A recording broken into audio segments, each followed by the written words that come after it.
자, 오늘은 2025년 1월 17일 저녁 7시 46분. 모세가 3살에 어린 시절 공주 하셉슈트의 18살의 양자로서 왕궁에서 생활을 했어요. 왕자로서. 그러니까 이제 양자, 그러니까 친자식은 아니지만 그렇게 입양이 돼서 야셀의 책에 70장이 나오는 거예요. 그래서 창세기라든가 아니면 출애굽기에 전혀 나오지 않는 내용이고 야살의 책의 70장에만 나오는 내용이에요. 야살의 책에만 나온 내용. 야살의 책 70장 1절. 모세가 태어난 지 3년이 되는 해에 파라오가 연회 중에 앉아 있었다. 알바라니스 왕비 이름이 알바라니스예요. 그 오른편에, 왕의 오른편에는 왕비가 앉았고 또 왼편에는 공주 하셉슈트가 앉아 있었다. 그 아이 모세가 공주의 가슴에 기대 앉아 있었다. 부올의 아들 발람과 그의 두 아들과 그 나라의 모든 통치 왕자들이 왕의 앞에서 그 식탁에 앉아 있었다. 그 아이 모세가 3살짜리가 왕의 머리 위에, 그러니까 왕이 투투무 1세예요. 투투무 1세의 머리 위에 자신의 손을 뻗어서 왕의 이름은 메롤이고 투투무 1세, 51세, 당시 나이가 51세의 머리로부터 왕의 왕관을 취하여 자신의 머리 위에 올리더라. 왕과 통치자들이 그 아이가 행한 것을 보고, 모세가 행한 것을 보고 왕과 통치자들이 두려워하였다. 서로가 옆에 앉은 자들에게 놀라움을 표현했다. 왕이 식탁에서 자신의 앞에 앉아있던 왕 통치자들에게 말하되 너희는 이 일에 대하여, 그러니까 이 어린 3살짜리가 내 왕관을 빼서 지가 썼는데 이 일에 대하여 무엇이라고 말하냐. 너희는 이 일에 관하여, 이 행동에 대하여 이 아이에게 어떤 판결을 내려야 하겠느냐. 그러니까 어떻게 처벌할 것이냐 하는 것을 묻는 거예요. 볼의 아들 발람, 그 마술사가 왕과 통치자들 앞에서 대답한 말이래. 이제 기억하소서. 오 나의 주 왕이시여.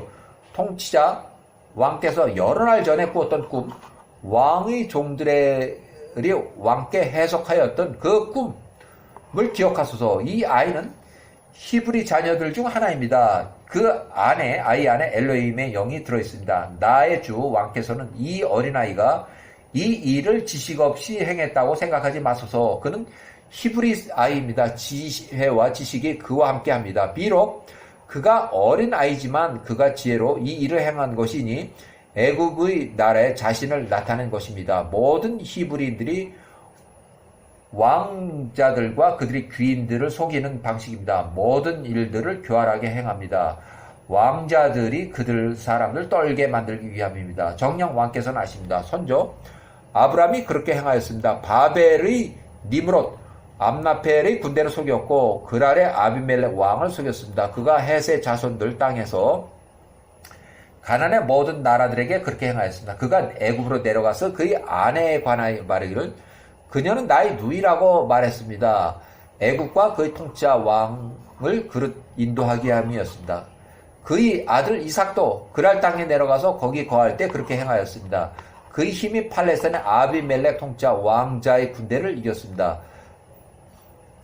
그 또한 팔레스타인의 나라를 비틀거리게 만들고자 생각을 했고 그의 아내 리브가를 그의 누이라고 말했습니다. 야곱 역시 그 형제를 배반하여 이제 에서를 얘기를 해요.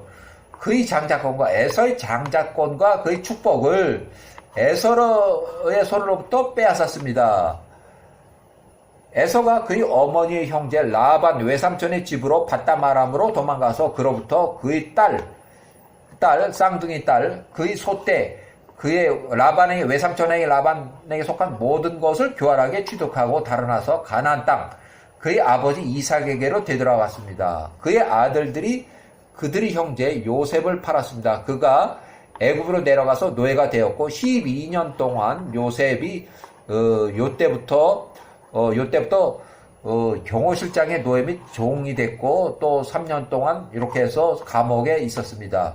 이전에 힉소스 왕조 파라오가 꿈을 꿨는데 그를 감옥에서 빼내어 그를 애굽의 모든 통치자 왕자들 위에 총리로 올려놓았습니다. 그에게 그의 꿈들을 해석하였기 때문이었습니다. 엘레님께서 그 온 땅의 기근을 일으키셨고, 그가 그의 아버지와 모든 형제들과 그의 아버지의 식구들을 모두 데리고 와서 야곱의 이제 이집트 이주에요. 그들에게 돈이나 보상을 받지 않고 부양하였고, 노예들을 위해 애굽인으로 샀습니다. 그러므로 이제 왕이시여 보소서, 이 아이가 애굽에서 그들을 대신하여 일어난 것입니다. 왕자들, 통치자들과 왕과 재판관들을 우습게 여기는 것이며 그들의 행위에 따라서 행하기 위한 것입니다. 만일 이것이 왕을 기쁘게 하신다면 우리에게 이에 그의 피를 땅에 쏟으라 하소서. 그가 커서 왕의 손으로부터 이 나라를 빼앗을까 두렵습니다. 그가 통치하게 되어 애굽의 희망이 없어질까 두렵습니다. 부올의 아들 발람이 왕에게 말하되 애굽의 모든 재판관들 현인들을 불러 모아소서. 왕께서 말씀하신 대로 이 아이에게 죽음의 판결이 합당한지를 알게 하소서. 그러니까 지금 현재는 모세가 3살짜리인데 지금 재판을 받아가지고 이제 처형 당하게 생겼어요. 그렇다면 우리가 이 아이를 죽일 것입니다. 파라오가 애굽의 모든 현인들을 부르니 그들이 왕 앞에 나왔다. 야호와의 한 천사는 그들 가운데 나왔으니, 그러니까 야호와 천사들 여기 섞여 있어요. 그가 애굽의 현인들 중에 하나와 같은 모습으로 이제 있던 거예요. 왕이 그 현인들에게 말하되 정녕 이 히브리 아이가 이 집에서 행한 일과 부올의 아들 발람이 이 일에 관하여 판단하는 것을 너희가 들었도다. 너희 또한 판결을 내리라. 이 아이의 행한 행위에 대하여 어떤 판결이 합당한지 파라오의 현인들 중 하나와 같고 생긴 그 천사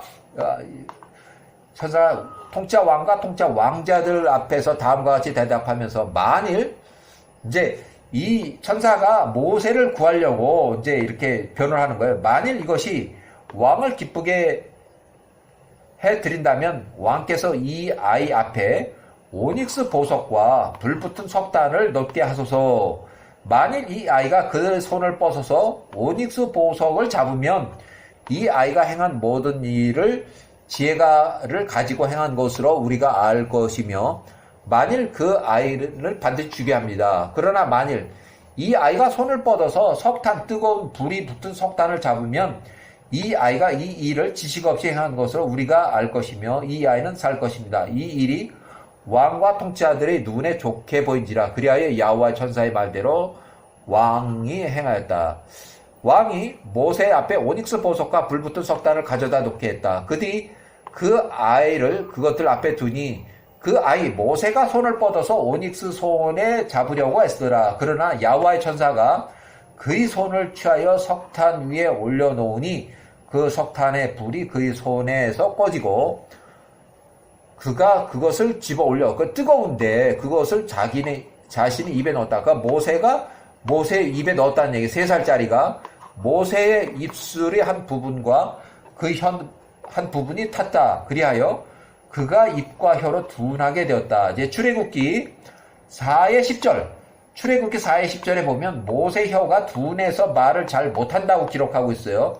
그래서 요게 그 이후에, 그래서 30절에 왕과 통치자들이 이것을 보고 모세가 그의 왕의 머리로부터 왕관을 벗겨 내린 것이 지혜로 행한 것이 아님을 알았다. 야호와 천사가 모세를 죽음으로부터 이제 지켰다는 얘기예요.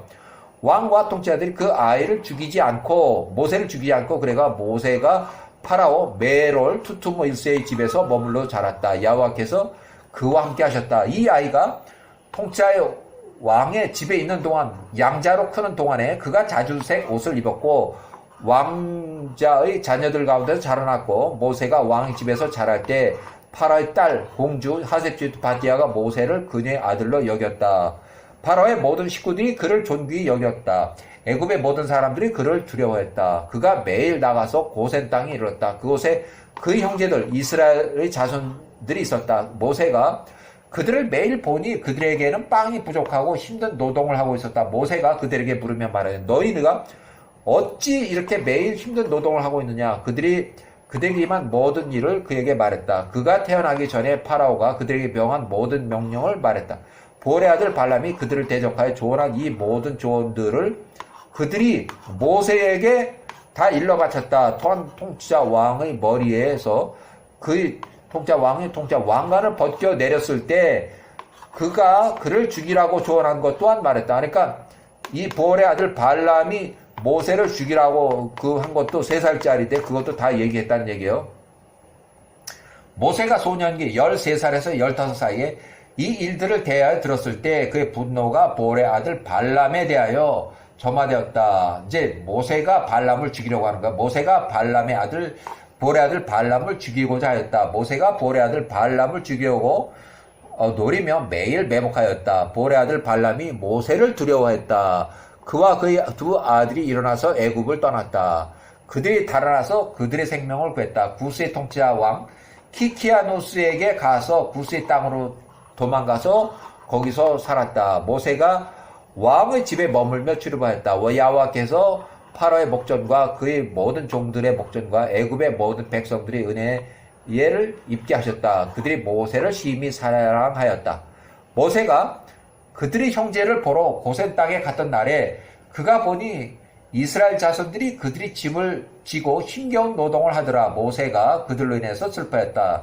모세가 애굽으로 돌아서 파라오 집에 이르러 왕 앞에 나갔다. 모세가 왕 앞에서 엎드려 절했다. 모세가 파라오에게 말하되 내 주여 내가 통치자 왕께 간청합니다. 내가 통치자 왕의 작은 부탁을 드리고자 나왔습니다. 내 얼굴을 공한 얼굴로 떠나버리지 마소서 하니 파라오가 그에게 말하라 하니라.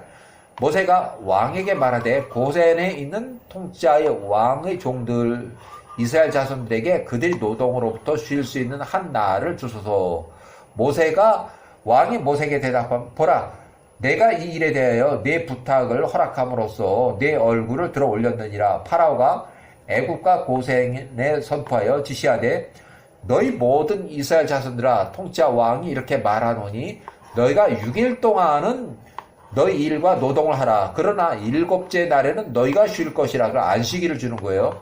어떤 일도 행하지 말라. 너희가 언제나 그렇게 행하라. 통치자 왕과 공주 하셉슈트 밧기아의 아들 모세가 명한 대로라. 그러니까 요때는 이제 15살 왕이 그에게 허락한 이 일이 모세가 기뻐했다. 모세가 이스라엘의 모든 자손들에게 지시한 대로 그들이 행하였다. 이 일은 이스라엘 자손들을 위하여 야호와께로부터 나온 일이다. 야호와께서 그들의 선조들을 위하여 그들을 구하시고 이스라엘 자손들을 기억하기 시작하셨다. 야호와께서 모세와 함께 하셨으니 그의 명성이 온 애굽에 퍼졌다. 모세가 모든 애굽인들의 눈과 이스라엘 모든 자손들의 눈에 위대하게 되었다. 그의 백성들이 이스라엘 위해서 선을 구하고 왕에게 그들에 관하여 평화의 말을 하였다. 이렇게 해서 모세가 15살일 때 안식일을 이제 이렇게 해서 주라고 왕에게 보고하고 이렇게 해서 허락을 받아서 결국 일주일에 6일만 일하고 안식일을 지켜서 하루는 쉬게끔 이렇게 했던 거예요. 그 다음에 모세가 18살이었을 때 야세르 책의 71장 모세가 18살이었을 때 그가 그의 아버지와 어머니를 보기 위해서 고센 땅에 그들에게로 갔다. 모세가 고센의 땅에 가까이 이르렀을 때 이스라엘 자손들이 노동을 하고 있는 곳에 이르렀다. 그가 그들이 짐들을 지켜보고 있는데 한 애굽 사람이 그의 히브리 형제들 하나를 때리고 있더라. 맞은 그 사람이 모세를 보고 도움을 요청하기 위해서 그에게 달려왔다. 이는 모세가 파라오의 집에서 크게 존경을 받고 있었기 때문이다. 그가 모세에게 말하되 나의 주여 내 말을 들어주소서. 이 애굽 사람이 밤중에 내 집에 와서 나를 결박을 하고 묻고 내 앞에서 나의 아내에게 들어갔습니다. 그러니까 나의 아내를 겁탈했다는 얘기예요. 성폭력.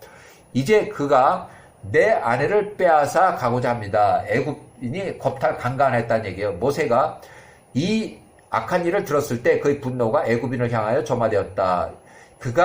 모세가 이쪽 저쪽을 둘러보니 아무도 없었다. 그가 애굽인을 치고 죽이고 모래 안에 그를 감췄다. 히브리를 친 그 애굽의 손으로부터 그를 구한 것이었다. 히브리 사람이 그의 집으로 돌아갔다. 모세는 자신의 집으로 왕궁으로 집으로 돌아갔다. 그 사람의 자기 집으로 돌아왔을 때 그가 그의 아내를 버릴 생각을 했으니 이는 야곱의 집안에 그것이 옳지 않았기 때문이었다. 그의 아내가 더럽혀진 이후에 어떤 사람도 그녀에게 들어갈 것이 아니었기 때문이었다. 그 여인이 나가서 그 형제들에게 친정집으로 가서 그 친정의 오빠 동생들한테 다 일러 바친 거예요. 그녀의 형제들에게 말하되 그 형제들이 그를 죽이고자 했다. 이에 그가 그의 집으로 달아나 피신하였다. 둘째 날에 모세가 그의 형제들에게로 나가보니 보라 두 사람이 싸우고 있더라. 이에 그가 악한 자에게 말하되 내가 어찌하여 내 이웃을 때리느냐 치느냐. 그가 그에게 말하되 누가 너를 우리 위에 통짜 왕이나 재판관으로 삼았느냐. 내가 그 애굽 사람을 죽인 것처럼 나를 죽일 것이냐 하니 모세가 두려워서 말하되 정녕 이 일이 어이구 이거 이제 들켰네 하고 파라오가 이 일에 대하여 듣고 모세를 죽이라고 지시하였다. 이에 엘로힘께서 그의 천사를 보내니 그가 파라오 앞에 수호대장의 모습하고 나타났다. 야훼의 천사가 그 수호대장의 손으로부터 칼을 취하여 그것으로 그를 막았다. 이는 그 수호대장의 모습이 모세의 모습으로 변하였기 때문이었다. 야훼의 천사가 그 모세의 오른손을 잡고 그를 애굽으로부터 끌어냈다. 애굽의 국경을 벗어난 곳 중부 사우디아라비아 서부 바닷가 현재 남예멘의 북부 지역에 그 모세를 두었으니 40일 걸리는 여행길이었다. 그 형제 아론만 홀로 애굽 땅에 머물렀다. 그가 그 이스라엘 자손들이 예언하며 말하되 너희 선조들 야훼 엘로힘께서 이렇게 말하시도다. 너희 각 사람은 그의 눈에 가증한 것들을 버리라. 애굽의 우상들로 너희 자신을 더럽히지 말라. 여기서 모세의 형은 21살이에요. 모세가 18살, 3살 많으니까 21살. 그 다음에 큰 누나는 22살. 그러나 이스라엘 자손들이 반역하고 그때 아론 21살의 말을 들으려고 하지 않았다. 이에 야훼께서 그들을 멸하시고자 생각하셨다. 그러나 아브라함과 이삭과 야곱과 맺으셨던 언약을 기억하고 그렇게 하지 않으셨다. 그 당시에 파라오의 손이 이스라엘 자손들에 대해 계속 가혹하게 되었다. 그가 그를 힘들게 하고 억압하였으니 엘로힘께서 그의 말씀을 보내서 그들을 후대하시기까지 그렇게 계속 핍박을 했다는 얘기예요. 아주 핍박을 많이 했어요. 네, 여기까지